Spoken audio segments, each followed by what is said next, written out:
They know the names, they know the plays, just to prove their devotion. Wrestling with emotion. Opinions so wide, they can span an entire ocean. Wrestling with emotion. McAdoo steaks, they're so deadly, they might cause an explosion. Take so hot that if you look at their mouths, they might be smoking. Wrestling with emotion.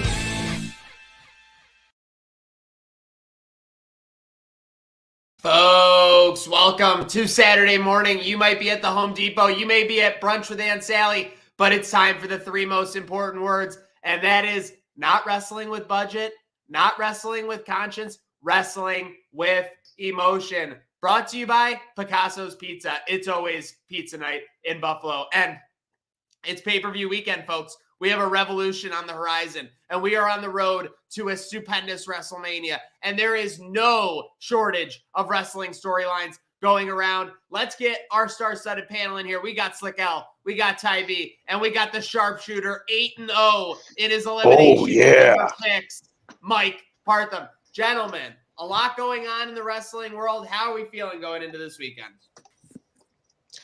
Absolutely incredible. And we got a great pay-per-view slate here with Revolution, which is looking to set up to be potentially AEW's best pay-per-view ever. We keep saying it over and over again, and they keep topping themselves.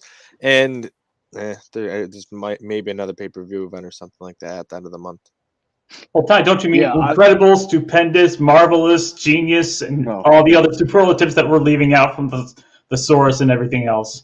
But yeah, it's going to be a banger of a Revolution pay-per-view. It's what WrestleMania wishes it would be if they cared enough. Yeah, and we keep, like Ty said, we keep saying this. I couldn't wait for the next pay-per-view after Full Gear, and it's like AEW keeps doing a WrestleMania 4 times a year, basically, with these pay-per-views, and it's unreal, and it builds the anticipation with these longer breaks between pay-per-views. I couldn't be more excited. Yeah, if I was Hangman, I would still be getting over that move from Lance Archer to the outside onto the steel steps. But instead, he's getting ready to face the Boom, Adam Cole. Speaking of which, all these storylines. Let's do it, gents. Let's go around the table here. We'll go Slick L, Ty B, and Partham. Favorite storyline across all of pro wrestling right now? For me, it's hard to stay away from the CM Punk MJF storyline. And I'm glad they've kept it going even past that one match. This is a great rivalry. These dudes are 2 of the best ever on the mic. And that impromptu CM Punk promo with a bloody face on Rampage last night had me so fired up. I'm also really into the Hangman and Cole storyline. Hangman has been defending the title better than anyone in AEW, in my opinion. Literally spilling blood and guts every other week on Dynamite and Rampage. But I got to give an honorable mention. I'm such a fan of anything that has to do with Danhausen lately. Give me more Danhausen content. It's unreal. Give me curses left and right. I hope Danhausen has a big role in some way tonight. I mean, tomorrow night. Yeah, it's like it says favorite storyline, not storylines. Sorry, you're just taking everything. MJF, everybody. But he did literally take everything. I was gonna call him out when it got around to me. I mean, just take all of AEW. I took 2 and so get out of here. So one thing to mention in that MJF Punk thing, Wardlow is looming large, still big time. Yes. I think we're gonna see a bloody MJF. Hoping for Wardlow's help, and he might just walk away. So we'll see. We'll see when we get into those predictions. But my favorite storyline, me and Jake Micah here are going to piggyback. I am his taker of takes, and he thinks that Regal and Cody are going to be a more iconic duo than Regal and Triple H ever were with the new ROH. That's the big storyline. Tony Khan buying Ring of Honor. You have so many pure young wrestlers here that you're bringing up in AEW with Garcia and Moriarty and Wheeler Yuta and all these other guys. Now we're talking about Danielson potentially having a stable. Well, you have the foundation with Jonathan Gresham. So you have so many stories you can tell. They've been talking about potentially introducing a trios title. Well, maybe you could just make that trios title where it goes between AEW and Ring of Honor and everything else. Like, there's so much with that. And then we talk about, well, Slick mentioned the feud between Cole and Hangman. Well, there's a whole bunch of archives of footage now that you can use from their time in Ring of Honor, in pre-match packages now to sell this fight even more in the days leading up, between today and tomorrow, to sell those fights even more, and everything else with all the other wrestlers with Punk and Danielson. You have so much history now archived there and so much more to tell, I think. Well, as far as whatever Cody Rhodes is doing and potentially going to help out Ring of Honor with possibly William Regal, maybe that's a good idea. Maybe he's going to go to WWE. There's been reports going either way. To me, at this point, it's all just smoke and mirrors. But for me, the CM Punk MJF feud has been taken to a whole nother level just with all the swerves and the callbacks. The Punk promo just the other night on Rampage where he says, "I'm going to become a monster to fight the monsters." That is a direct callback to his feud with Raven, which itself ended in a fierce dog collar match. So that would be my pick going forward, but I'm biased. I'm a Punk guy. I will say that after this pay-per-view, I think the biggest story going forward is going to be the internal civil war with the Elite. I'll bet I won't bet money, but I'll just simply bet that we're going to see Kenny Omega come back tonight and get involved in the championship match in some form or another. I'd go nuts. Spoiler. I love it. I love it. Hey, he's leapfrogging up to his mix. I mean, I love it. I mean, the fact that you just have a lurking Omega, you have so much that can happen with AEW. I mean, obviously, I got to shout out my guy Reggie, helping Dana Brooke maintain that 24/7 title over in the WWE. First guy to lose a title and help the person who took it from him, defend it. I don't know. It's a very transcendent wrestler. Reggie has always and is still a simp. Oh, shush. He started a simp. He started to look good for a bit there. And Slick, now he he's upgraded from Nia Jax to his Dana full Brooke. I mean, I think that's a pretty good upgrade. Yeah, I mean, he upgraded. He's still a simp, though. But he was with Carmella at first, wasn't he? But he was only a sommelier for her. There was no romantic relationship there that we know of. So that's a little difficult. With that said, I'm going back to it. You guys have alluded to, obviously, the Ring of Honor acquisition. The thing is, I only really know major wrestling acquisitions from WWE. And when they do them, I mean, I hate to say it, they basically just trash the other company and make them completely worthless and numb them down to WWE 1.0.1.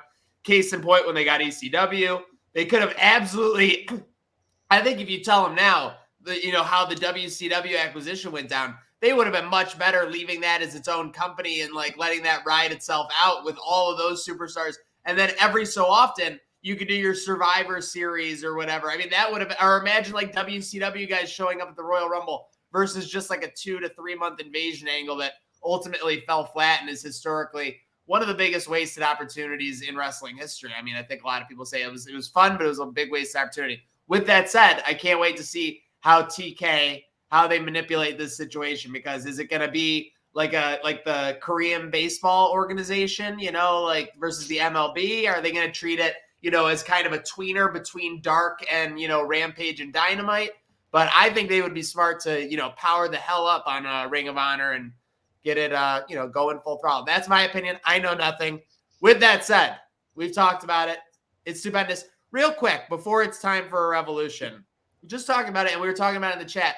WrestleMania stock has gone up big time the last 4 to 6 days between the Vince McMahon appearance on the Pat McAfee show and some of the match announcements. So with that said, I just want to go around the horn here. I want to know what your excitement was for WrestleMania at the beginning of the week, and I want to know what your excitement level is now. Partham, you go first, honestly, man. I need to think about this one. Well, I will say that until SmackDown last night, it looked like a show topped with rematches and an undercard of almost clown shows. Because if we were going to get Pat McAfee wrestling Vince McMahon, for crying out loud, if we were going to get Johnny Knoxville challenging for the Intercontinental title, the same title that, so many greats in the industry have, held before and held with prestige. And it was the second most important title until we kept brand splitting and having 2 major world titles. But you're telling me you forgot about Sami Zayn's classic Intercontinental title victory when he was assisted by Shinsuke Nakamura and Antonio Cesaro against Braun Strowman? Yes, I have. But the bottom line is the first two segments last night. I mean, they gave the title to Ricochet, which is long overdue. I mean, he's been in the main roster for what, 4 years, and now this is starting. They have no other babyface on SmackDown. That's why. Exactly. By the way, you know, Ricochet's just getting injected with protein, so Brock Lesnar has someone to squish after WrestleMania. There you go. I mean, everybody's cannon fodder for Lesnar and Reigns these days, but regardless, Ricochet is a worthy holder of the Intercontinental title. Now if they're going to keep him with the Intercontinental title, they're going to have to give him some victories over some other workhorses in the company to build not only Ricochet back up, but the Intercontinental title back up. But regardless, now Sami Zayn has a legitimate beef with Johnny Knoxville. Now he has a legitimate reason to challenge him and accept the challenge for WrestleMania. Because he walked down to the ring and that distracted him, just walking down there. That's all it takes in wrestling, you know. But it doesn't need the Intercontinental title. I'm sick of Ty B's disrespect for the WWE universe. When someone's music hits, that's basically like an asteroid hitting in the World Wrestling Entertainment group. Okay, you're not able to focus on a match. If you're a ref, you're not able to keep counting. When someone's music hits, the very foundation of civilization is shaking beneath your feet, and you want wrestlers to keep fighting? You want refs to keep officiating? That's a joke.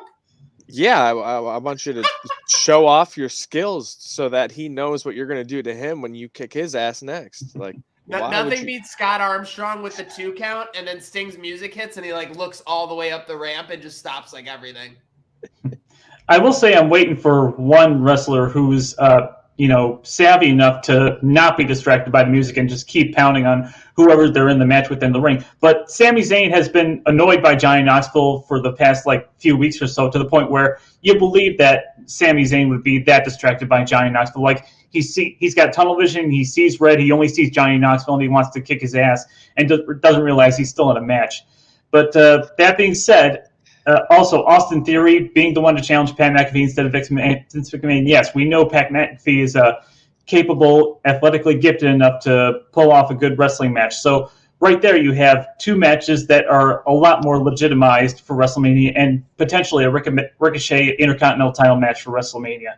So in that sense, WrestleMania stock has gone up a bit, but we still have Lesnar versus Reigns, as much as they're trying to make it about the unification match and whatever they're going to do with 2 titles or 1 title going forward. We're probably going to find out after it happens. But regardless, that's a match we've seen 6 times now, 2 other times at WrestleMania, and the 2 women's title matches that are going to also main event are matches we've already seen, although I'm pretty sure a lot of people want to see Bianca Belair get over on Becky Lynch. But it seems it's gone from a cringe WrestleMania to a kind of blah WrestleMania. So I guess their stock's going up. It's gone from Cringelemania to WrestleMania blah. All right, I like it. There you go. What about with you, Tybee? Yeah, all those matches you talked about coming to fruition, in the past week, those don't sound like WrestleMania matches to me. Like growing up watching WrestleMania, even the non-title matches meant something. Like they were big feuds for some of these guys. They didn't need to have the title to make something important. And that's what we see on the Revolution card. WrestleMania is the exact opposite. I was at a 2 out of 10 before this week. I'm at a 2 out of 10 right now. Okay, no movement from Ty. I don't care. What about you, Slicker? I think adding Pat McAfee. What just happened? You went mute? No, now you're muted. About that. Hate to see you. You're back. Having Pat McAfee wrestle on the card is definitely a step up. I don't think it's much of a step up in terms of my viewership. I think at the beginning of the week, I was caught by attention with AJ Styles and Edge. Those are 2 wrestlers I can still enjoy watching that I did enjoy watching somewhat growing up too. So I'm going to stick with that. And it's kind of sad. Like Ty said, that match doesn't have much implication. It only came about within the past week. And yeah, I'm gonna enjoy that match hopefully, but everything else, it's big blurry picture. Yeah, and realistically, Tybee made a great point. Like when you were going to WrestleMania in the early 2000s, even the late 2000s, you were having storyline implications happen in the Royal Rumble. You were having storyline implications happen back then. I think it was No Way Out was typically the February pay-per-view. And now you're just seeing, again, stuff gets shuffled together. You could have had AJ Styles and Omos break up before the Royal Rumble, and you could have had AJ Styles have like a phenomenal appearance in the Rumble. Him and Edge could have faced off there, and that could have led to this match. Instead, you have Edge waiting around like he's waiting for like a 5-star meal at a restaurant. Who's going to step up? Someone step up, locker room. Step up, boys. Like that was the build. I'm a heel now. And I love Edge. And by the way, you got to give credit. When he demolished AJ this past week, he looked like a sadistic motherfucker. And that is exactly the Edge that got him over to begin with. So with that said, obviously I'm excited for that match, but it's a great point. You know, with no build up, with no real implications from what we're seeing, it's tough to get super excited about that. But well, they've had build up material at the Royal Rumble, like Naomi and Sonya Deville. It looks like they blew up their feud, and then they had to run into the Royal Rumble. And it's just like they forgot about that, except for the tag match where hardly anything ever happened. You thought this was going to lead up to WrestleMania. Yeah, now it's like now she's feuding with Ronda. She's feuding with Sonya's feuding with Ronda now. Like what? I said it in the chat, and the road to WrestleMania has become something that's just completely under construction the whole way. And if they find something that they really like 2 weeks before, they'll just push the shit out of it and call it Stupendous. I know McAdoo is giving the Dikembe and Mutombo at the screen right now, but that's just how it is. And it's time. It's time for a revolution. Give me your excitement level real quick around the horn. Slick, Tybee, Partham. 1 out of 10, or from 0 to 10. Excitement level for AEW Revolution 2022. 12. 18. I'll say 9 out of 10. It's not perfect, but it's about as good as it can get. I mean, there's some little hiccups in logic along the way, like, say, Thunder Rosa pinning the champion before we believe, not to get too ahead of ourselves, but we believe we know how that's going to turn out. Number 1, she's already beaten her. And number 2, I guess she got hurt, so I think they had to rush things. Well, there's mixed reports on that. Wrestlers are always hurt, so that's a thing that is kind of like non-news. Thunder Rosa probably has as much momentum as anyone in the women's division besides Britt Baker, right? So this is kind of your chance. This is kind of your chance to get a second superstar in the women's division. Again, I'm not saying she's not a superstar yet, but a win over Britt Baker on this stage of pay-per-view definitely. I'm going to go with a 9.1 because I just wanted to. Your price is right in me? I wanted to price this right in Partham. And there's a good reason why I'm price is right in Partham. He went 8-0 with the Elimination Chamber picks. He's now sitting at 22-2 for his wrestling picks. So kudos to Partham, the new king of Wrestling with Emotion show picks. I want that belt. I want that belt now. Or maybe I'll get my own. I don't know. We do need to get a picks belt. Absolutely. We got Slick Al and myself saying. I will say this: Revolution is going to be a little bit harder to pick than any WWE show. So I could be tripped up on this because this could be your guys' opportunity. Okay. Well, hey, we got to see. Fair enough. And then all I know is Tybee might be up to something no good with that 66.6. Yeah, you know what I'm it saying? got shuffled a little too low. It's repeating. Tybee up to 666 with a 6-2 performance at Elimination Chamber. He might He's going to curse like Danhausen. He's going to curse us like Danhausen. And to be honest, he actually picked Madcap Moss just to spite us. Like, he definitely didn't think Madcap Moss was going to win that match. So I'll give him a 7-1 in the brain. But hey, folks, is QT Marshall like squash butter here? I mean, I don't even know is QT Marshall just out there to get whomped on? I mean, I don't know. This is the first match on the card. Obviously, Hook has like the internet momentum. Hook has the AEW broadcast hype. I just cannot see him losing this match. I'm locking in Hook. Who do you got, Slick? 100% Hook, the handsome badass devil, whatever they call him. I think they do a great job hyping him up.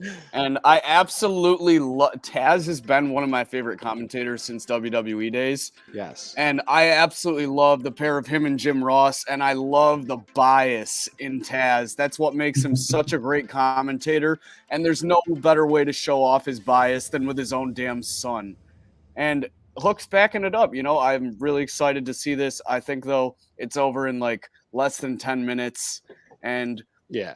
I would love to see Hook on the mic at some point. That's the only thing that I really do want to see out of him. But other than that, he's a superstar in the making. Yeah, and he trained for quite a while with QT Marshall, so it's going to be a good match. They've only really, I think, paired him with guys he's worked with, like trained with, purposely just to, do these things to get him over and whatnot, get these matches where he looks great. And I think it's going to be another one where he looks incredible. And we're going to get another Allen Iverson like walkover moment or something like that, something a little crazy. Yeah, they built this all up to Hook's first match, and now they're going to build this up to Hook's first words. But it's not going to come right now. But this is what you call long-term hooking. Because this is how you build up a superstar. Yeah. And he's just going to run through QT Marshall like a knife through butter. I don't even know that Hook has even sold anybody's move in a match as of yet. He sold pile driver for crying out loud. So I don't see QT Marshall getting any significant offense in whatsoever. It's just going to be hooking over maybe 3 or 5 minutes. And I got to say, some no-sells are corny, but that one was just so badass. That was an old Taz spot. That was yes, it was a callback. Yeah. I was going to say, Partham, you want Hook Hogan to go and sell someone else's move? That's not going to work for me, brother. All right, we got a clean sweep as Micah will be picking the handsome devil badass Hook as well. And then we're moving on. We got Layla Hirsch versus Chris Statlander. I got to say, I like Statlander. I'm not going to make my pick yet. Let's go over let's start with Partham this time.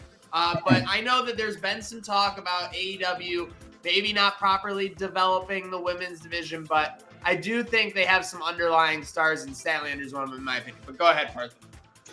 It's been curious. I mean, just for that one line about that Chris Statlander threw at Layla saying, "This is why your parents gave you up," and that's, I mean, a very heelish thing to do. As much as the heel herself, might deserve it for all the chicanery and shenanigans and run-ins she's been doing lately. But I think they're trying to build up Layla Hirsch as a badass heel threat. Whether that succeeds or not is yet to be seen, but they're going to try and follow through with that. So that's why I'm thinking Layla Hirsch is going to win this one. Yeah, Layla's the new Rusev. You just gotta be like, go out there with a Russian flag and everyone's going to boo her. Oh, good Lord. That's all you have to do. No, but honestly, I think you do have to start building some more heels in that women's division outside the feud that you've had. It's been the same for a while with Nyla Rose and them, and like it's kind of that revolving door. You have to bring in a few more now, and I think if you can build Layla with a win over Statlander here, and then in the peripheral until you have another heel champion, you can build up Chris Statlander yet again, because we've seen some of the things she can do in the ring, and with best friends she can continue to get over. A loss here wouldn't hurt her for the long run, and it just really would build Layla, so I'm going with Layla Hirsch. I'm not convinced. Layla Hirsch is not legit. Give me Statlander. Give me a curse on Layla Hirsch from Danhausen. All the extracurriculars. Give me Statlander. I like in this one. Danhausen curses Russia. That'd be nice. Oh my gosh. War is over if that happens. Seriously. How many more pay-per-view buys do you think it gets? Tony Khan is on the phone with Vladimir Putin later that night if Danhausen curses Russia.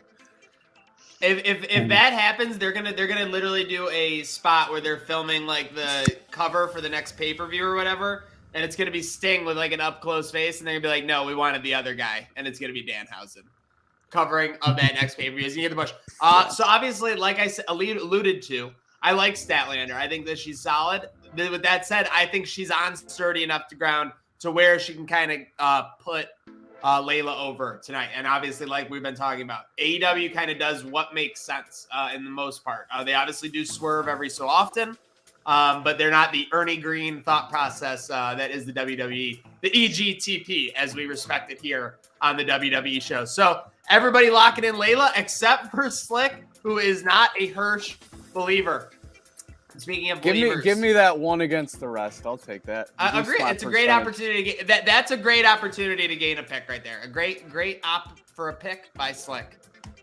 Speaking of believers, I like this storyline. I liked when Bryan Danielson was teasing the tag team. I like how it was a little sort of, again, that's the thing. AEW doesn't take you on these traditional rides, these traditional wrestling tropes that unfortunately WWE has driven into the ground about 78 times on a yearly basis.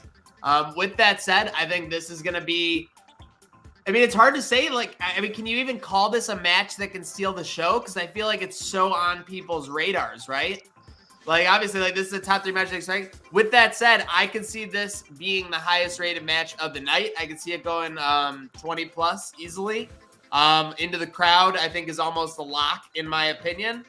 With that said, I got Jon Moxley kind of on his ramp back up to that true main event picture, and Bryan Danielson just continues his run of putting everyone in AEW over and making them look like $1 trillion. I got Moxley. Slick, who you got? Yeah, this match is going to be absolutely crazy. The one thing I have that I feel like they could have done to make this better, but they're probably going to prove me so wrong with this take, is that the until I fight with you, I need to bleed with you aspect. I could have seen them making like a no disqualification of some sort so we can get some real blood and guts going between these two. As we know, Jon Moxley, both very violent individuals, but I feel like now that I say that, they're not going to need any props whatsoever. There's still going to be bloodshed. Yeah, this match is just going to be great, pure wrestling. Like you said, he only needs fists. I forgot about that. This is just going to be a great pure wrestling match. I'm really looking forward to it. I got to go with Moxley, though. And then ultimately, I think we do team up. And that's kind of me being positive in the scope of what I want to see, because I want to see Daniel Garcia and other guys like that under these two's wing and causing absolute havoc on Wednesday and Friday nights. Yeah. I need them to team up. I need that faction to happen. Like you said, I need Daniel Garcia with Bryan Danielson in whatever fashion. And if it's with Moxley too, oh my Lord. This one for me, it's just so hard to pick. And the build-up has just been, like you said, like it's just so different than anything we normally see. Like WWE, they would have just threw them together, would have been, can they coexist? And then they would have fought like a few weeks later. Mm-hmm. Like, no, like you can just want to fight someone because you're a badass and like that's who you are. And Jon Moxley has made that his character for so long, and like it got over in the indies, and like it's what's working now, and like I love it, absolutely love it. I think this is one of the times where you see the 3-way line and you're like, why is the draw where it is? I think we're gonna get like, oh true, we're gonna get a draw some way where the referee stops it, whether it's like they both can't continue or a 10 count or something. I think we're gonna get a draw. Are they gonna have a time limit on this? They have a time limit. I don't know. It's the pay-per-view. Because TV matches have a time limit. Like a pay-per-view technically for a reason wouldn't. Right. Yeah. Just unless they're there's so many matches on the card. Like I have no idea. I think it's going to a draw though. Only reason I asked is because that would definitely boost the odds of a draw significantly if there was a time limit. I don't think it's going to be a time limit draw. Like it's a kick their ass until they can't do anything more. 10 count on both sides. Yeah, I could totally see it. Or maybe a count out on the outside where they kick their ass. So they can't get back in the ring. Yeah. So is that your official pick here? You're going draw? Let's fucking go, Ty. I love that. I won't lie. I thought about a draw but Danielson's had him. That's why I said it that's exactly why they can't just keep going back to that well. I mean, Danielson's like it's not time limit related. Yeah. Yeah, but I mean, even if it's different than a time on the draw, I don't see Bryan Danielson having yet another draw, whether it's not a time limit or is. This is one that it's pretty hard to call, but I remember that Mox made a point of saying that way back in the day when he first faced Bryan Danielson, he wanted to beat him and he couldn't, and that's been eating at him ever since. He did say something about, I've gotten in Bryan Danielson's head, so I've already won. But I still think he wants to get one over on Bryan Danielson into the ring. So by the thinnest of margins, I'm going to pick Jon Moxley in this one. Where does Maniac lie? You're mute. Typical host, I'm mute. The mute monster got there me. You go. Yeah. But Partham, so everybody but Ty B taking Mox. Wait, hold on. Micah? He's got Mox too. Okay, sorry. Had a little moment there. So 4 Moxes, 1 draw. With that said, I think in the future we may have to say if it's a head-to-head match and you pick draw, that should actually count like 2-0. Like, because that's so hard to snipe, honestly. It's almost like a parlay. Yeah, I agree.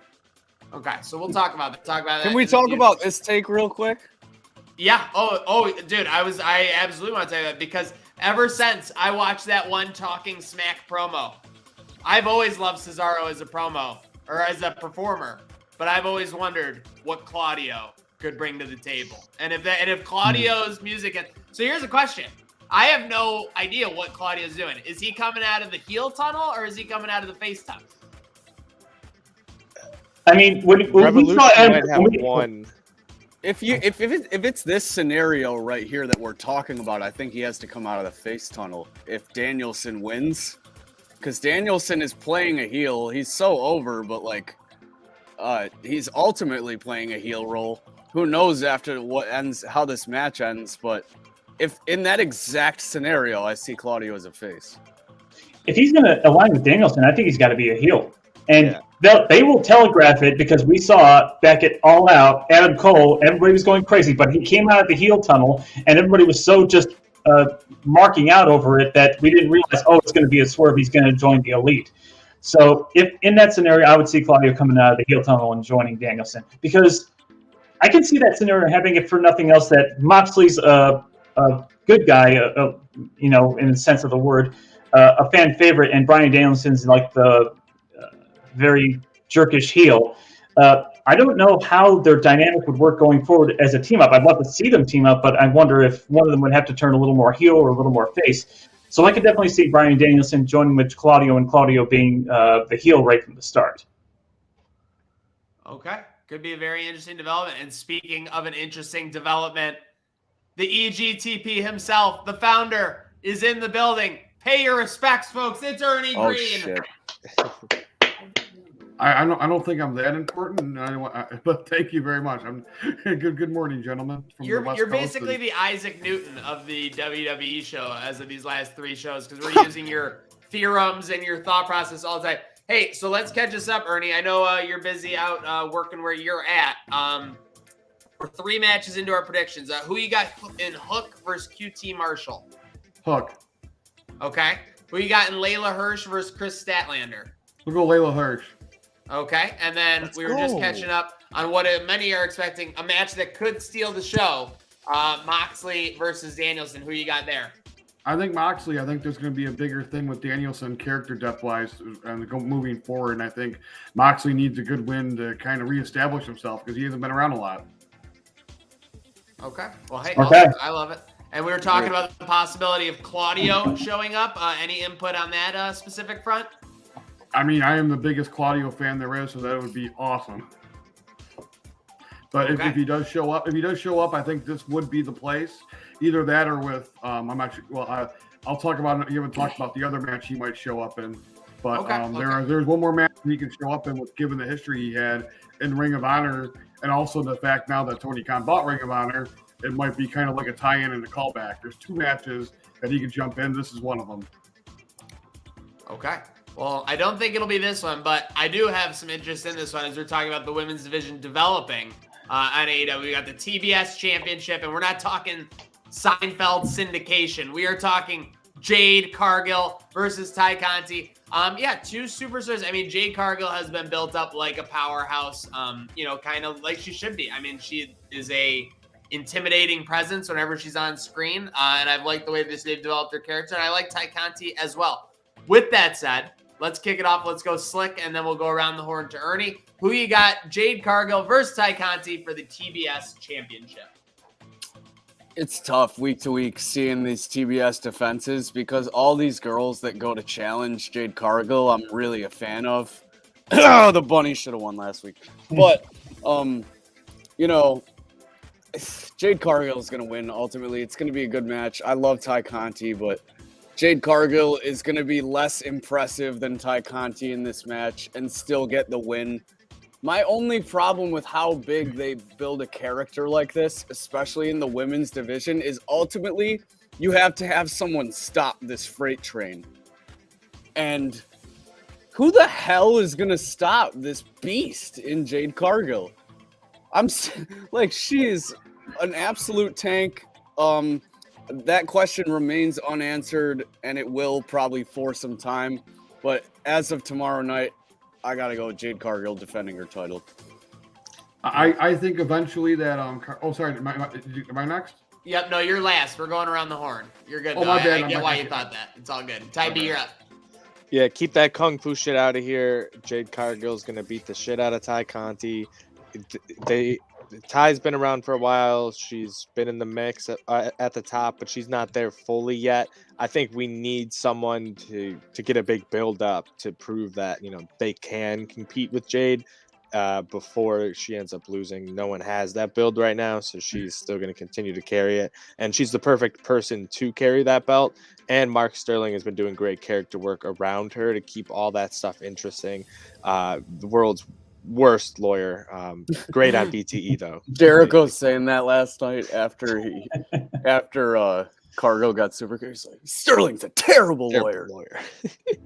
Find a new representative. He just lost on BTE too in court too, so yeah. And you do see it like Becky Lynch was on the commentary like a couple weeks ago, but Jericho really does add a lot, I feel like, on that commentary. I don't know. I like that he seems like a person versus a commentator. Yeah. He drives me nuts on it. I think he interjects too much to cut off the other people, where I think Ricky Starks and Taz are adding way more, and I love Starks. Yeah, and Starks gets cut off and interjected on too much because Jericho's like, oh, he kicked him! He's gonna curse him! Don't say anything bad, he'll curse us! I do think that Jericho needs to, bring down the volume a little bit, at least every so often. He needs to GFY. It's like if you're listening to a heavy metal album that's going 1,000 miles an hour the whole time, it's gonna get old a little bit, at least for me. But if you listen to Master of Puppets, where there's a little bit of this going on, then it's a lot more effective when it goes faster and louder. But regardless, have you listened to Fozzy? I've listened to one song in particular. I think I know the words too, but I could see Tyconti being a TBS champion. The only problem is they're pushing Jade Cargill to the moon, and Slick, you're absolutely right. The problem is not that you're pushing her. The problem is who's going to stop her. It's almost not that her streak and her push is on the level of The Undertaker at WrestleMania, but it's the same kind of dilemma. Who do you eventually have beat them? But the difference is nobody wanted to have that Undertaker lose at WrestleMania, and people are eventually going to want to see someone go over Jade Cargill as much as she's starting to develop and get better in the ring and be more of a star in her presentation. I could see Tyconti winning, but they're just going to keep pushing Jade Cargill to the moon, so Jade's going to win this. I like how you brought up Seinfeld, because I could totally see Jade Cargill being like a love interest to Kramer. But that's just me. Anyway, I agree with everything said. Cargill, I think, is eventually going to lose the challenge Britt Baker. I just don't think it's this pay-per-view. So I'm going to go with Cargill. Kramer, what are you doing in the room? Just watching Jade Cargill highlights. Yeah, exactly. What's the deal with Jade Cargill? I could definitely see Kramer with a girlfriend named Jade. I could definitely see Kramer's girlfriend having a lawyer who draws up all the rules of their relationships. And then Kramer has to leave the relationship when he's being too physically worn down. Of course, I get it. Just too much for me, Jerry. Okay. But we got And speaking of too much, so we're all basically on the Cargill train. It just doesn't make sense to take Cargill out. But with that said, I think we all agree this is a point and an opportunity for Tyconti to shine, as pay-per-view opportunities always are. And speaking of pay-per-view opportunities, this is the last match on the card where I'm iffy on. I don't know what is ultimately going to happen. And I'm not talking about the result. I'm talking about the ultimate product in the ring, the squared circle. House of Black just feels like they have so much momentum right now. I just can't see them cutting the legs out from under that, even versus Death Triangle. I mean, I don't know what more to say. With that said, you got Pac, obviously. He'll probably have some great spots. I ultimately like House of Black to get it done and win this match. But it'll probably be crazy. And maybe for expectation-wise, this will be the match that steals the show. Because you got Aleister Black, you got Neville, or my old guy Neville, but you got Pac. Yes, very interested to see what they do here. Let's go reverse back order now. So let's start with Ernie. Ernie, who you got? House of Black versus Death Triangle facing off in this tag team match. You know, if this was, you know, you are right. It would be, in my opinion, it would be completely like moronic to stop House of Black right now. If this was WWE, I'd pick Death Triangle because they would absolutely do that for no reason. But this is EGTP. Yeah, but fortunately, this is AEW, so I'm going to pick House of Black. Yeah, they've only put together House of Black in the last month or so, and they've been building up Malachi Black as this, you know, very dark, sinister threat to everybody else on the roster. And now he's got his own ministry of darkness around him. And as much as, you know, everybody loves Penta and Pac, and seeing Redbeard come back was great. I mean, that was a nice pop. That was a nice, good moment. I don't know if he's going to be all elite permanently, but I think they have to keep building up House of Black as a big threat, and especially if the trio styles are going to come into play soon. So it's going to be House of Black. Yeah, it seems like they've had these creative plans going for a while where they expanded House of Black this way, and I think, you know, they were planning to have Rey Fenix in this match originally, so I think he ended up being a placeholder, but a great placeholder because you have just a huge guy who you can really, you know, use to, you know, work with Buddy Matthews and Brody King to really make them seem like, you know, the strongest of the strong, you know, and Malachi can, you know, one kick knock out him. Like, that just puts him over the top as well. Like, there's a lot you can do there to put House of Black over without still hurting Pac and Penta too much, you know, where, I mean, even if they do end up having to take the pin, I don't think this hurts them too much. It's giving them something to do with Rey Fenix injured, which is good as well. And House of Black, strap the rockets onto them, strap the jetpacks on. They need to be going to the moon. I absolutely love it. Been to AEW twice in the past, 6 to 8 months, and both times I didn't get to see Malachi. Absolutely pissed. I need to see that live. That entrance is incredible, especially now with the entire house. It's gonna be sick to see what they do for the pay-per-view. I'm going with House of Black. That's crazy because both shows you went to were absolute bangers as well. I know. Yeah. All right, boys, you ready? Yeah, they're gonna keep adding to the House of Black. Redbeard is gonna be on the verge of a pin here. The lights are gonna drop, and we're gonna get the Cult of Wyndham joining the House of Black. Freaking book it! I've wanted it to happen for months now. I couldn't think of a more perfect opportunity. You bring Redbeard back in. We know the history between the two. And obviously the Brody Lee connection on AEW. Lights go out. Give me Wyndham doing his weird like upside down shit in the corner of the ring, and then ultimately giving a kiss of death to Redbeard. Slick just wants it so bad. I do. I'm gonna speak it into existence. I don't even care. And yeah, any opportunity possible, Slick. I was with all these takes this dude's putting in, but you don't want Wyndham in AEW. What is he tripping, bro? Come on. I forget the exact House name, of Black, but in Little Big League, when he takes over the team, the one friend keeps going like, "You should start Wetland. You should start Wetland," and then ultimately in the biggest game, he starts Wetland. That is Slick with Wyndham. He goes, "Well, I can really see the lights going out and Wyndham coming out here." But like, come on, like I have said that, I know, but like, Redbeard opens that door times 10, in my opinion, for this spot. I agree. Ultimately, Slick's 0 for 8 from 3, but he's not going to stop shooting. It's more like half court at this point. Don't bring that up. That's a low blow. That's a low blow. That was unintentional. No, yeah. Oh, yeah. Well, we're intentionally feuding now. We're going to start unintentionally doing that shit.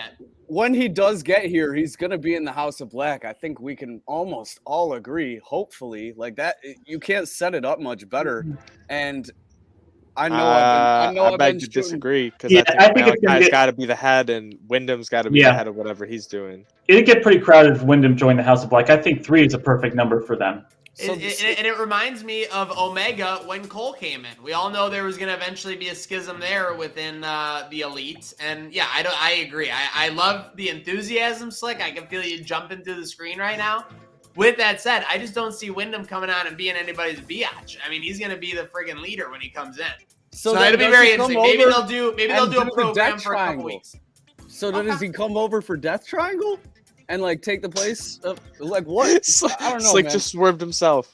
He literally swerved himself. I was gonna take that ticket first. He worked himself into a shoot, and now he's a mark. It's still real to him. Give me House of Black and Wyndham. Remind me, it's a House of Black sweep. It's a House of Black sweep. And remind me, is this a pre-match show or is this on the main card? Main card. Okay. I actually didn't know because they didn't have it on the thing. Yeah, I think there's only 2 that were on the pre-show. I think it's Statlander and Hirsch and Hook and King on the pre-show. Oh my gosh. If you put those 2 on the pre-show, with all due respect to all those performers, I mean, geez, these 10 matches on this show are just incredible as far as the overall quality. So with that said, now we get into the thoroughbreds, the ones that everyone's been excited for weeks and months at a time. We got the AHFO. Yeah, is this the other one on the buy-in? I think it probably is the one we just covered. It is kind of a combo of personalities on the one side, but you got Andrade, Matt Hardy, Isaiah Cassidy. Could we see a oh my god, why am I blanking on his name? His alternate personality, Jeff Hardy. What's his brother Nero? Willow. Oh, Willow. Could Willow come out? He's 3 days away. He could show up Wednesday, I think. Tony Khan's dropping stacks to buy out those 3 days. But no, all right, I'm making that up. With that said, I do not think there is any chance on earth that Darby Allin, Sammy Guevara, and Sting are losing this match. So I'll kick it off here before Slick. I'm locking in. What do we even call this team? Like the AEW, like the Pillars and Sting. The Pillars and Sting. Yeah, the iconic Pillars. Okay, iconic Pillars. Oh, okay. There you go. All right. Yeah. I agree. I don't see a situation where they lose. I was very impressed though in Andrade, Darby, and Sammy's TNT match last night. That was unbelievable. I think it just really goes to show how underutilized Andrade was in WWE. And and then Andrade, Matt Hardy. I think this AHFO splits up once Jeff gets here to some extent. So give me Darby, Sammy, and Sting taking the dub in this one. Not so fast, Slick. That's where you're wrong. Darby and Sammy, we saw it last night, don't want to get along no more. He's pissed about losing the title. Things aren't going to work out well. Can they coexist? They're not going to coexist. Matt Hardy is also going to get broken up here with the AHFO. Andrade and Isaiah are going to end up doing something here to get the win without him and get a moment without Matt. Matt's going to get pissed. Matt's going to walk away, do something erratic, probably walk out through the crowd this time. And then Andrade or Isaiah Cassidy gets a big moment here to get a win.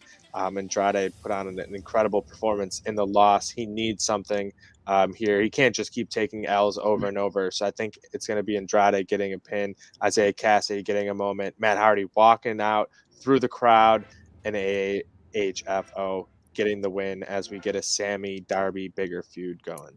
Did we get Matt Hardy's drug test results back? I didn't know. I think they're negative. Yeah. They were negative. Did you watch BT? I know. Yeah. I was just playing. I do think we get some Sammy Darby drama in this match and possibly down the road, but I don't see it playing into the finish. Like maybe one of them tries to get the pin off the other's move or something. But I don't see Sammy, Darby, and Sting losing this match. I see if you want to break up the AHFO, you got to have another loss because that's what's been driving Matt crazy is that Isaiah Cassidy can't get the job done. and Isaiah Cassidy will take the pin, and Matt, of course, will just jump the guardrail and leave and never come back to the AHFO. It'll be the AFO from here on out. The whole reason for the merger is to pass the AHFO on to Andrade. But for this match, Sting, Darby, and Sammy are going to go over. It won't be easy for them. They're not probably going to be on the same page the whole match, even right up till the end, but they're going to win. Yeah, I just want to go on the record and say I'm not sure there has been more underutilized performer in the past 5 years than Andrade. The matches that he puts on and his characters is absolutely fantastic. The matches he had in NXT, TakeOver against Gargano and against Aleister Black, just fantastic. And I think he's been great in AEW as well. Having said that, yeah, Sting, Guevara, and Darby Allin are going to win this match. I was surprised you didn't have Cesaro up for that award, Ernie, because we know you've been vocal about it too. So this is a big opportunity. AEW could be the promised land for these two. Well, I'll say this: Cesaro. First off, Cesaro was actually he had one more great moment in WWE than Andrade did. He at least got that mini feud and match with Roman Reigns, So, and he's been hurt here and there too. You know what I'm saying? So the 5 years before that, I would say Cesaro for sure. But the past 5 years, I think it's Andrade. Are you forgetting his epic victory in the Andre the Giant Memorial Battle Royal? Yeah, that was, like I said, 10 years. That was 2014, man. I was there. It was well, I was going to say, because WWE forgot about it the week after, too. Oh, so yeah. No big deal. Oh, yeah, absolutely. Who can forget when Cesaro was a Paul Heyman guy for like 2 weeks? The king of swing. I heard a little report about that. I don't know if it was Paul Heyman or somebody else who said that. The entire reason they put Paul Heyman with Cesaro is because Brock Lesnar wasn't going to be there for a few weeks. He was still, part-timing like he always did. And they just wanted Paul Heyman to be on TV saying that he and Lesnar conquered the Undertaker's undefeated streak. So Cesaro was basically just a placeholder, just an excuse for Paul Heyman to be out there. That's pathetic. And, yeah, I know. It's pretty sad. It's like they want, that just shows they want Paul Heyman. It's more important to them that Paul Heyman is on TV than they're one of the best wrestlers in the locker room, and they don't. I don't have much to say more than that. Guys, don't start making stuff up like they gave Roman Reigns' spot to Dolph Ziggler in that one Survivor Series match. Okay, WWE doesn't do stuff like that. Okay, they follow through on their storylines, and it's about long-term storytelling and booking. And speaking of long-term storytelling and booking, there's a lot in play here. There's a lot in play here. First off, you have the Young Bucks, which are basically like, they should just be named the AEW All-Stars, because no matter what happens, they can come out and get smashed. They can come out and get bloody. They can get thrown around. They're going to put on a pretty good show. You got them taking on, obviously, Red Dragon, Bobby Fish, and Kyle O'Reilly, two performers who I didn't watch enough in NXT, truly. So I'm looking forward to seeing their performance here. And, of course, Jurassic Express. You want to talk about a rocket. These guys have been feuding with the Young Bucks nonstop, the Elite, for the past year. They got Christian Cage reinforcements, and now they're, again, tag team champions. After a brief, I think they lost them for a little bit about 4 or 6 months ago. With that said, this should be an absolute banger. It should be a spot fest, I would assume, given the fact that it's a 3-team tag. With that said, Ernie, why don't you start us off here? Who do you got taking home the AEW tag team titles? Every time there's usually when there's a 3-way dance, well, when it's booked correctly, a 3-way dance is so you can have somebody win while protecting another person. And I see Jurassic Express winning this by pinning either Fish or O'Reilly, and likely Fish. If you look at the 6 people in this match, like I love Bobby Fish, but he's the guy that is most likely to take the fall compared to the rest of the guys. So I think they want to keep Jurassic Express and the Young Bucks going. It's a pretty good feud. And one way of keeping that going is by having Jurassic Express win the tag team title without defeating the Young Bucks. So I'm going to go with Jurassic Express here. Yeah, I see Jurassic. I agree with the frozen floating head of Ernie Green over here. I think Jurassic Express is going to take this one. I think it's going to be more about the internal. This is where it's going to start brewing within the pay-per-view, where the Elite's basically just going to start warring with each other. And you might see Red Dragon and the Young Bucks teaming up on the same page at the start of this match. But once the pinfalls start, they're just going to turn on each other, and that conflict is going to allow Jurassic Express to steal the win here. I mean, Jurassic Express's tag title run has not been anything special, but it's not been all that dull. Once you heard this was going to be a three-way tag match, you knew which teams were going to be involved, and you knew why they were going to be involved. So Jurassic Express will get the win, and we're going to see the start of the Elite Civil War. Yeah, I don't think you need the tag team belts between either of those teams to do that Elite Civil War. So for that exact reason, I think Jurassic Express will retain. And we've seen, I'd like a lot of what we've seen out of Jungle Boy working with Christian Cage. People have been like, "Oh, Christian's not wrestling," blah, blah, blah. Yeah, he's obviously working with these guys backstage and working on their promos. You've seen this fiery side out of Jungle Boy lately and getting a little pissed off and being a little badass. And I like that. And I think that's really adding to his character where it's not, he's Jungle Boy, he's becoming Jungle Man. He's doing those things he has to do to get to the next level, if you will. He's becoming Tarzan. Ooh. Yeah, and I think it's working. I think they're gonna get over. Luchasaurus always works really well, especially in a spot like this. He's a great base, and he's worked a ton with the Bucks. So they're gonna obviously come up with a ton of great spots for this match. It's gonna be a great one to watch, and Jurassic Express is gonna retain. Yeah, well, looks like we're getting closer and closer to a clean sweep here. I also got Jurassic Express retaining. I agree with Partham. I think this leads to the Elite Civil War. Tony Khan mentioned recently in a media day that trios titles might be in the near future for AEW. We get that Civil War going. Adam Cole loses tonight. Kenny comes back in the near future. Potential trios titles for the first time ever between those three each. I really want to see that. That would be awesome. But Jurassic Express retains tonight. And then who knows? Maybe we get Santana and Ortiz as challengers. Maybe we get the freaking Team Extreme as challengers. Who knows? The Broken Hardys. There's a lot of possibilities here, but ultimately you got to have the champions retain. If the Broken Hardys came out with Lita for a trios title match, I'd probably lose it. I like the opportunity that I have here to take Fish and O'Reilly and gain a pick on everybody. It's just tough to do it. I agree with everything you guys said. Jurassic Express right now is steady, and with the Elite Civil War clearly on deck, or hopefully on deck. We've seen how well they do long-term storytelling, especially the Bucks.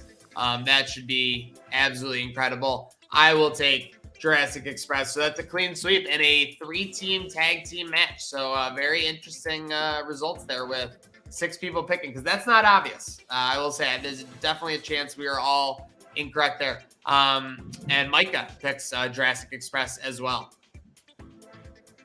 This one, I mean, again, every match remaining on the card is going to be a banger. This is a huge chance, in my opinion.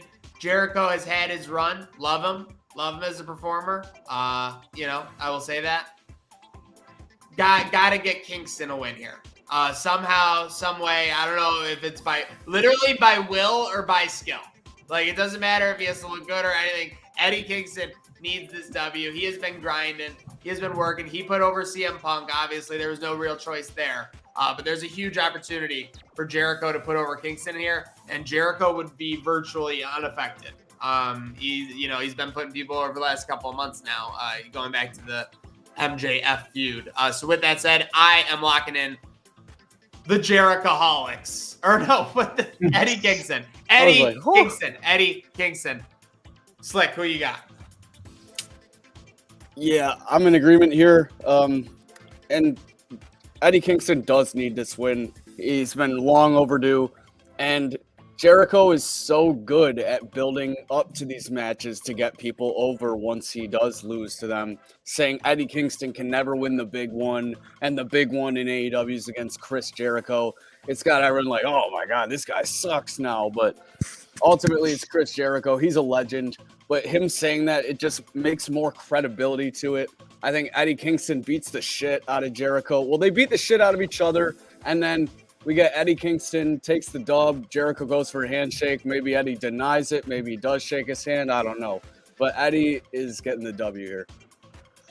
Yeah, I think you have to give Eddie the W, like everyone's been saying. Like, he's literally gone up against, Moxley and Cody and some of the other top names, and he's never been able to get the win in the big one. And the fans have been behind him the entire time, and they keep getting more and more and more and more behind him. Like, Eddie Kingston just is perpetually over and gets more over as time goes on. A win over Chris Jericho builds him as a guy that doesn't need to be in the title picture all the time, but can have these feuds that are big enough to put on pay-per-view because of the way he's talking and everything. And it allows you to make Chris Jericho go heel here and start doing some different things. With the inner circle there, because everything with P and P, where are we good, and like not really, but so it gives them the opportunity to go heel. Pride and Powerful can stay as faces and kind of get away from him and stay with Eddie and kind of side with him here as this feud ends. Anytime someone can get the crowd to organically boo CM Punk in a match, that's when you know you have a hot act on your hands, and you've got to start pushing him now. I mean, he couldn't go over Punk then. He couldn't quite go over Bryan Danielson when they fought, but Chris Jericho putting himself over as none of these other guys are the guy. I'm the guy that you got to be. I'm the big fish in this pond. So that is not negating those past losses, but it's making this match out to be bigger than what matches Eddie Kingston has had in the past.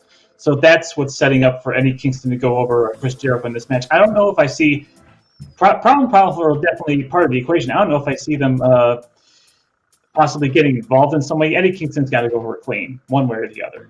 So picks Eddie Kingston. I also pick Eddie Kingston. I think there's not one.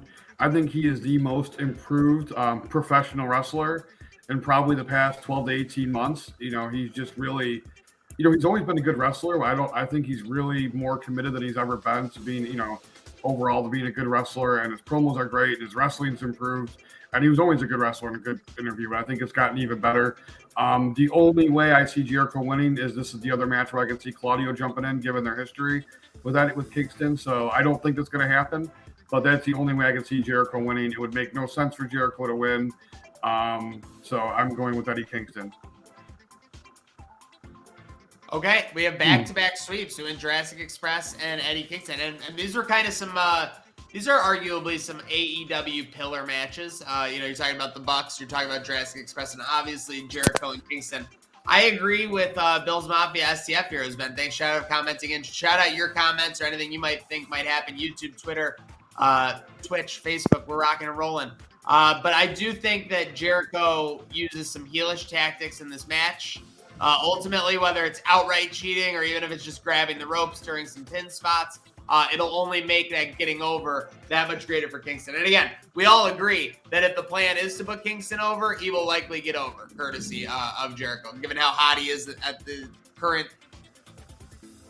state, and as well as Jericho's ability as a performer to get others over. And speaking of getting over, I will say to Bill's Mafia STF's booking there of Jericho and Hangman having their rematch at Double or Nothing, that would be great booking, except for the fact that I think MJF is going to be shot into the title scene, regardless of how his match ends, and we'll get to that in a second. But I think MJF's in line to basically end Hangman.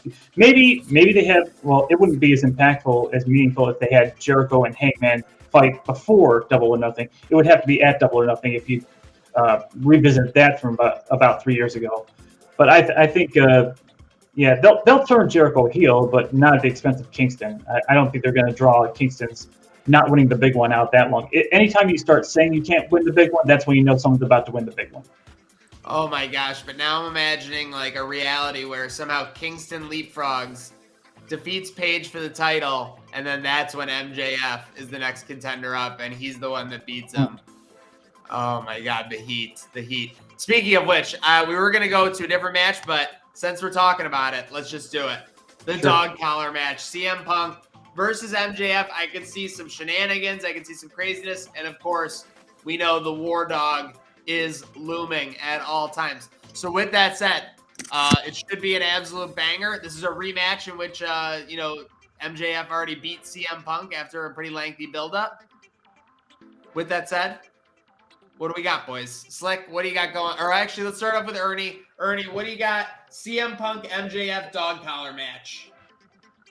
I'm gonna go with MJF again. I think he's the heir apparent to the title.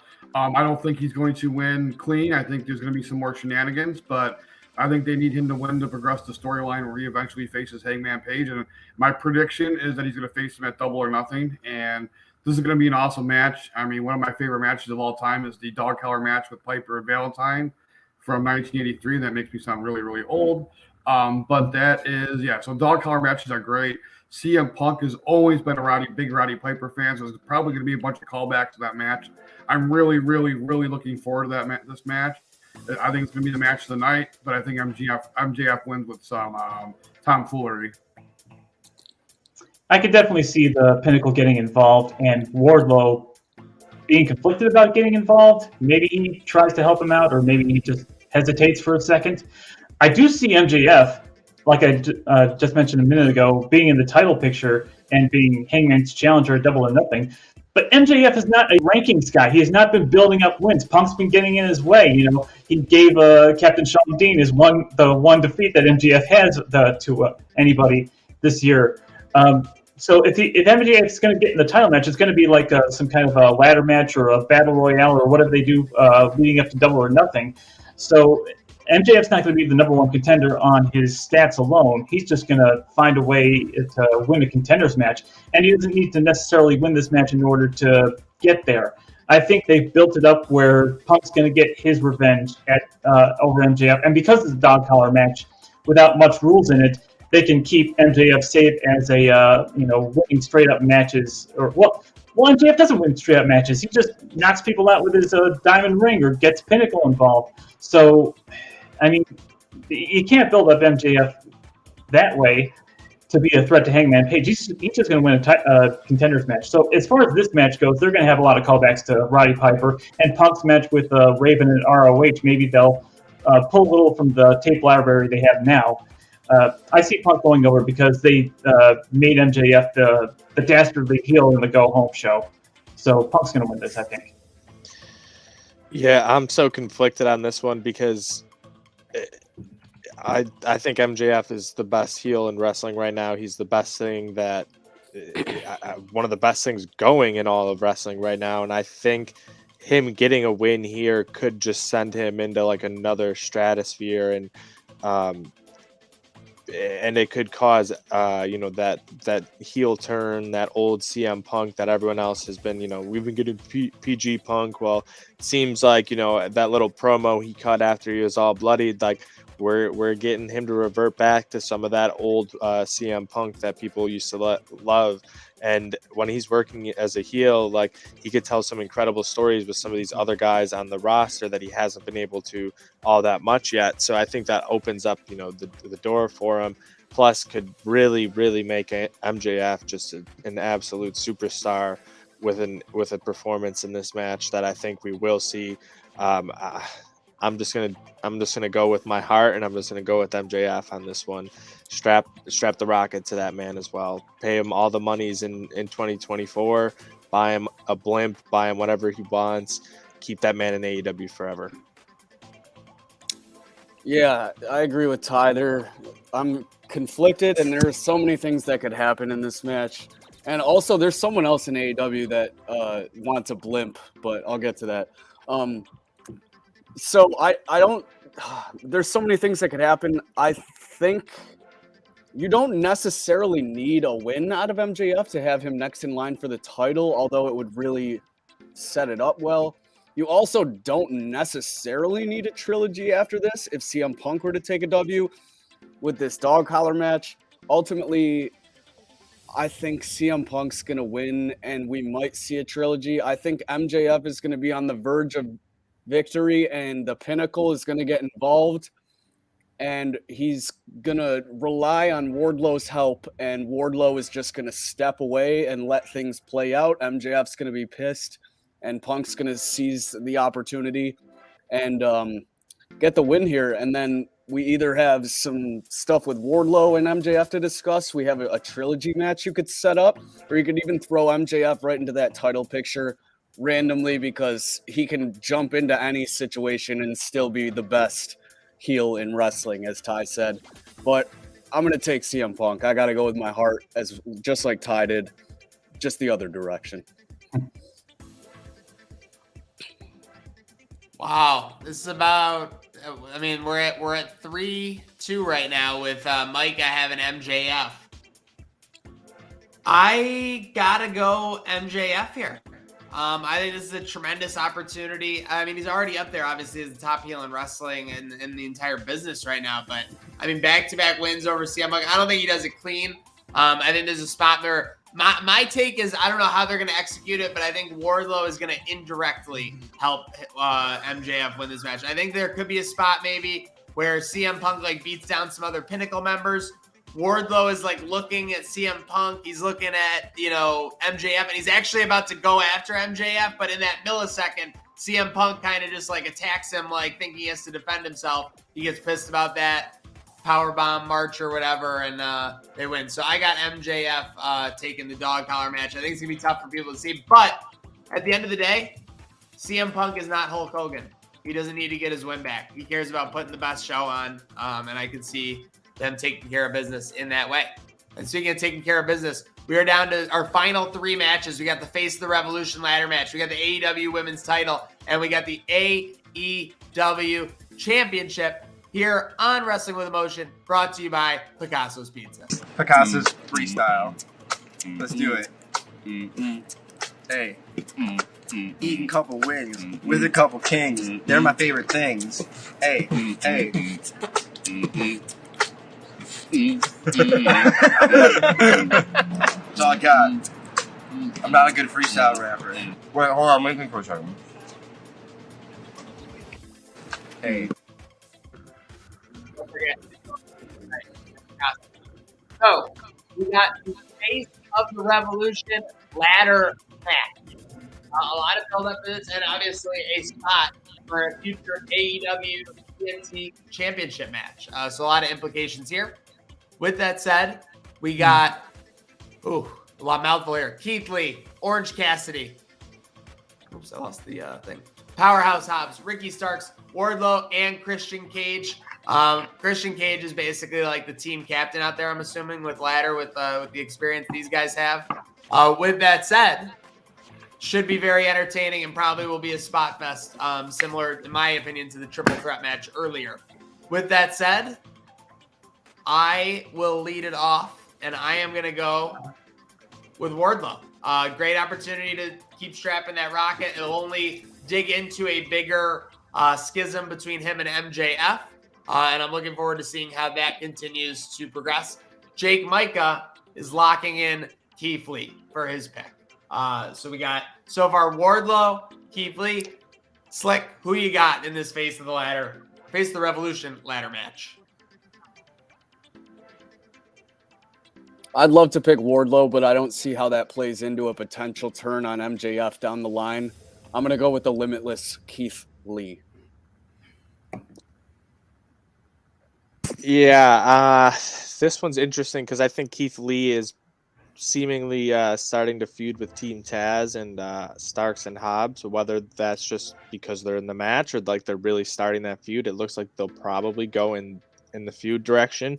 So I'm going to probably take all 3 of them out of that, and that leaves me with taking Wardlow. I think Wardlow wins this one. MJF said that if he wins, like, he can have the title chance himself, and MJF wouldn't actually take it under his contract or whatever. So I think it's going to be Wardlow. I agree with Ty that Keith Lee could win this match, but he's been getting a couple of run-ins with Team Taz. That's the program that I think he's going to be in after this match is over. And they're building up Wardlow more than anybody else that's in this match, especially with the dialogue that him and MJF have been having about whether he's going to hand over the title or he can keep the title, whether he can win the match or not. That's the storyline here. So they're going to have Wardlow win this match, whether he ultimately wins the TNT title or not. That's a discussion for another day. But I think if Wardlow was in this match, I would pick Keith Lee, but Wardlow will win this match, I think. It would be really weird if like they had all that discussion with MJF and Wardlow and there was no payoff. Like they're just discussing it week after week on television and then nothing happens with that. I mean, I can see that happening with WWE, but this is AEW. So I am going to go with Wardlow here also. And again, I think Keith Lee will eventually get in the title picture, but he's going to feud with Team Taz before he gets in there. And I think it's a great idea because they're going to make him look really, really good. I can't wait to see him throw Ricky Starks around. Yes, I agree, Ty. That match is going to be insane. I do want to see a singles between him and Hobbs as well. Yeah, I think he's going to eventually have singles with both of them and kind of run through them to make him bigger into the title picture. So I'm going to go with Wardlow as well. By the way, you want to celebrate that MJF Wardlow schism? Just have Wardlow win this match, and then MJF show up with some contract or something that says he gets the TNT title match shot or something. I know they've obviously been talking about it, but obviously no doubting what MJF could do. With that said, it's only gold left on the table, folks, and the doctor is in. Dr. Britt Baker versus Thunder Rosa. A match with a lot of hype. Two superstars who, it's no secret, do not like each other. They have a historic past. As historic a past of any two women in AEW. Would that be fair to say? Yeah. Okay, so I don't want to overstep my bounds. With that said, the title reign of Britt Baker has been tremendous. The brand has been insane. I'll kick it off with Jake Micah's pick. He is taking Thunder Rosa to win this match and become your new AEW Women's title champion holder. I am actually going to go with Dr. Britt Baker. I think the DMD gets it done. I'm taking Dr. Britt Baker, but Micah taking the underdog, Thunder Rosa. Ernie, who do you got? Thunder Rosa, Britt Baker. I am absolutely a huge Thunder Rosa fan. She's not winning this match. Britt Baker. Simple as that, huh? Yeah. Well, I think Bill's Mafia STF on the comments point out how WWE-ish it is to have, one person lose in the go-home show and then have the other person win at the pay-per-view. And maybe they're trying to plant that in our heads because everybody's basically calling for Thunder Rosa to win it. Mostly everybody, I mean, with the exception of Ernie Green and whoever else here. Little fact to point out, in 2 weeks, 2 Dynamites from now, they're going to be in San Antonio in Thunder Rosa's hometown. And I don't see her showing up there without gold around her waist or on her shoulder or wherever she likes to put it. The build-up has been fairly short, but this whole storyline has been one of the better ones, one of the more long-term bookings in AEW, especially in the women's division. So, I mean, I don't see any other legitimate challengers to Britt Baker after this, and I don't see them going back to it at Double or Nothing because that's a whole 3 months away, and that's a long time to build up a rematch. So I'm saying Thunder Rosa is going to win this. I think she's going to be the champ. Yeah, I mean, Britt's run through all the face challengers that she can go through pretty much. So at this point, if you're, looking at what you're doing with the belt, it's either she, feuds with Jamie Hayter after this or something like that. Or you bring in someone new to, feud directly for the title right away. Besides that, though, Britt's beaten everyone. So it has to be Thunder Rosa that takes the belt off of her. And I think this is the perfect time to do it. Like you said, heading into San Antonio and everything else, like Britt Baker can beat everyone else. That's fine. And be at the top of the division always. And her one kryptonite can always be Thunder Rosa. That's cool. And then eventually, 5 years down the line, Britt finally beats Thunder Rosa, and it's a huge moment at a huge pay-per-view, and everyone loves it. So you have this long-term stuff that you can still do, even if Thunder Rosa, continues to beat Britt and just be, the thorn in her side forever. And it works, I think, because it gives Britt a ton of other stuff to start doing, and especially with the potential, stuff with the Elite and Adam Cole and everything else going on, and then you can have the stuff with Reba and Rebel and Jamie Hayter and all the infighting. So there's a million things Britt can do. Thunder Rosa needs the belt, and it allows a bunch of new heels attempts at to get that belt. I love how you just hypothetically booked Thunder Rosa and Britt Baker like The Rock and Stone Cold from the Attitude Era. It's amazing. I think it's what it should be, basically. I mean, when you look at, the pillars of the division, like it became Britt, and I mean, Sheeta obviously was first, but when you look at the star power, it's the two of them, and it has to be right now. You guys are so right, and I don't see anybody that's worthy of taking this belt off the Doctor anytime soon. I'm also going to Thunder Rosa. Okay, very interesting. So Ernie and I, the only ones on the Doctor, who's probably a betting favorite coming into this match, but Thunder Rosa, 4 of us picking to get it done. You don't think so? You don't think Britt Baker's a favorite? I don't think she's the favorite. I put her at like minus 180. I'll look it up while you guys are talking. I'll look it up right now. Okay. Don't bother. I already have. Rosa's favorite. Okay. Well, hey, Rosa. we got the AEW Championship on the line. Hangman Adam Page on his cowboy shit versus the Budge, Adam Cole.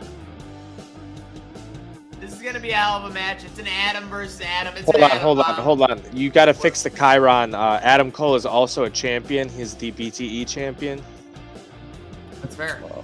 We recognize all championships on this this programming. Intern, get on it. So he has and you know what we're gonna do for the champion in everywhere he's been. We're not gonna one up him, but we're gonna give Adam Cole the big C to signify the BTE championship. Because obviously, as we know, it's all about being the elite, and it's all about being the most elite wrestler in all elite wrestling. Page has had a great title run so far. He's done everything. The fan pops are insane. Adam Cole can take this L. He can be right up against winning it. Maybe something happens with the elite where they try to run in to win it for him, or his guys run in. Maybe this writes itself, right? You got Fish and O'Reilly running in to help Cole, and then the Young Bucks stop them because they're kind of aligned with Page based on this last, right? I mean, didn't they come out to support him when he was facing Omega? So they're kind of aligned with him in his title run. They didn't stop him. They didn't stop him. Yeah. Exactly.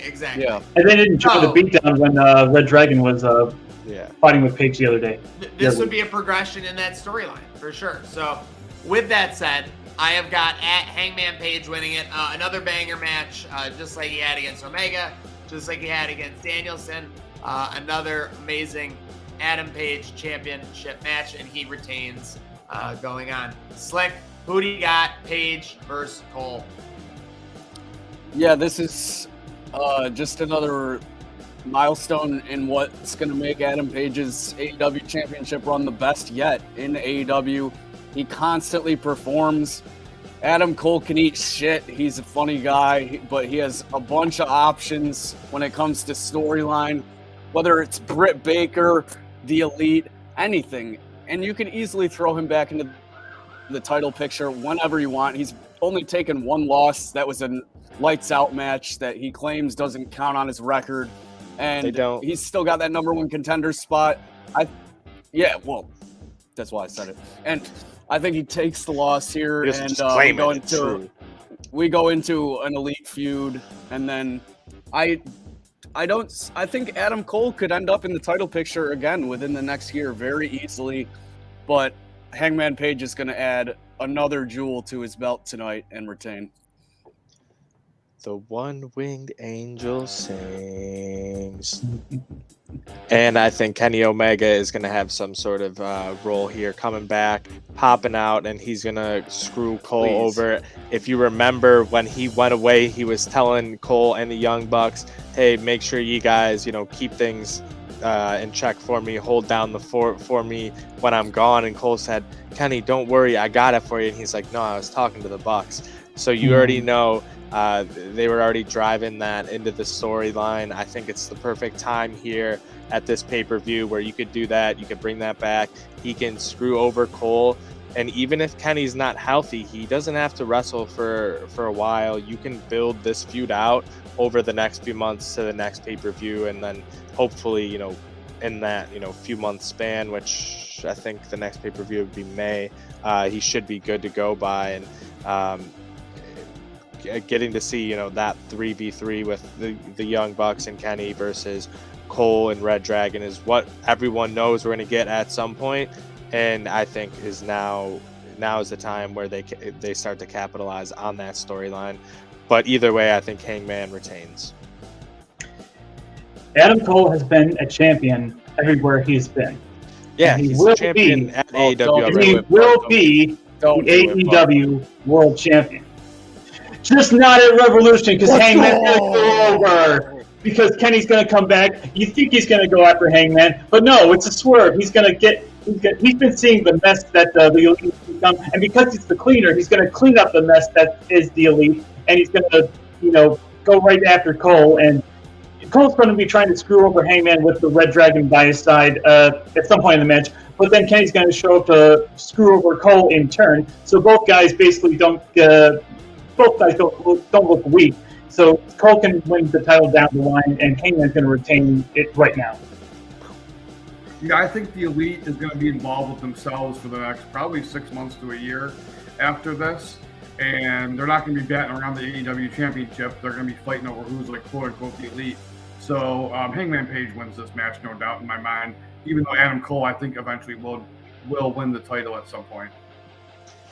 Yeah, I thought this for a while is they were giving Kenny and the Bucks their moments with the title and those long reigns now, just to get it over with and give it to him, because they sort of knew the influx a little bit that they were going to be getting, but also wanting to give the Pillars and everyone else their times around the championships to really build them. They just wanted to give him those one runs, because I think the Bucks have even talked about it. They didn't really want to put the titles on themselves at all as EVPs, but you give it to them, you build that legitimacy, and then they have that forever going, and then their storylines can tell themselves for then they got with the Bullet Club and everything else.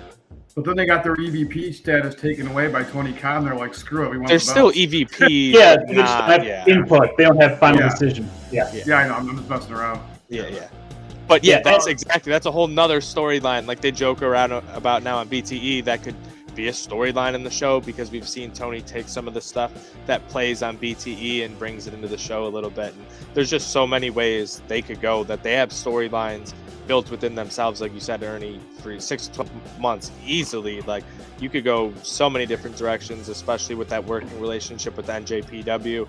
If the world continues to trend in the direction we're going and we don't go to World War III, Japan opening up its borders and having that relationship could see something with the Elite feuding with the Bullet Club too. Once we see that full reformation with Jay White, we've seen him pop up and everything else. So I could see Jay White initiating Adam Cole and Red Dragon into the Bullet Club, because the Elite kind of went away from the Bullet Club, and Adam Cole was could be like the extension. Cole was in the Bullet Club, he was supposed to be the next leader. I don't think he was in the Bullet Club. I think he was kicked out when he went to WWE. Yeah, he was in line to be reinitiated. Yeah, by Jay White and be the Bullet Club's extension in AEW. They already have one in Impact, and of course back home in New Japan Pro Wrestling. And let's keep in mind, Kenny Omega coming back is what Tony Khan is waiting for in order to initiate the trios titles. Yeah. So that'll be a feather in the cap of the Young Bucks. They don't necessarily have to go for the tag team titles again. They can have the trios titles with Kenny Omega, or at least contend for them. Yeah, and all they have to do, Michael, is cut a promo about how they worked in Mexico, how they fell in love with the trio titles, and it's been a dream of theirs ever since to win it. So it's really quick. They can really pivot really quick and easy if they wanted to. I mean, when was the last time you were looking at a faction for the next year with such anticipation of a storyline and such possibilities? I mean, let me say one thing. How do we feel about Hangman possibly realigning himself with Omega and the Bucks? If Jay White sticks around and he aligns himself with Cole and Red Dragon, then all about it. I like it. I don't see it happening, but if you bring Jay White into that angle, for sure, that I like that. Yeah, I think Hangman ends up being a Lone Ranger, but having but he plays a role. Yeah. He's always, will be affiliated with Dark Order and always have that stuff with the Elite and that mutual respect and whatnot. But I think he'll be a Lone Ranger I could see there being a stadium stampede with Cole, Red Dragon, and they bring in Jay White, and the Elite finally find themselves outnumbered. And it's like, I think we got to bring Hanger in for at least one time, one last something like that, go around or something. Yeah, Doesn't Omega hate Jay White? Yeah, that was a big thing that I'm building myself with anticipation because I remember that was like what they were. See, I'm Bullet Club ignorant, so I don't even know any of this shit. So I'm just enjoying it for the first time. And when Jay White came in, the Bucks made a comment about how Adam Cole brought him in behind Kenny's back. Yeah. So. Yeah. Okay, gotcha. Hey, well, we're all just following along for fun. We have a couple of clean sweeps on the board tomorrow night. We're looking at Hook, Mox, except for Ty B with a draw, Jade Cargill, House of Black, Jurassic Express, all to sweep, and we're looking at Paige to sweep as well. So very interesting. Besides that, pretty wide open card as far as picks go. So very interesting. A lot of anticipation. And I hate to say it, but it's a great time to be a wrestling fan right now. I feel like on the road to WrestleMania, WWE is kind of obligated to at least do something. What? And you got all this awesome stuff happening in Impact. You got the Ring of Honor news, and you got AEW, obviously. So huge shout out to our panel here. We got Ernie Green, Michael Partham, Ty B, Slick L, myself, Maniac. Make sure you're following all of us on Twitter, YouTube, Twitch, Facebook, SoundCloud, Instagram. It's all there. Anything left for shout outs, boys? Shout out to Danhausen. Get him his blimp now that we own Ring of Honor. He's got to pop up on the pay-per-view somewhere, yeah. 100%. Sure. I think that he's at least minus 350 to do that. Shout out to the Fanhausens out there, because it's not wrestling with your budget. It's not wrestling with your weekend plans. It is wrestling with emotion.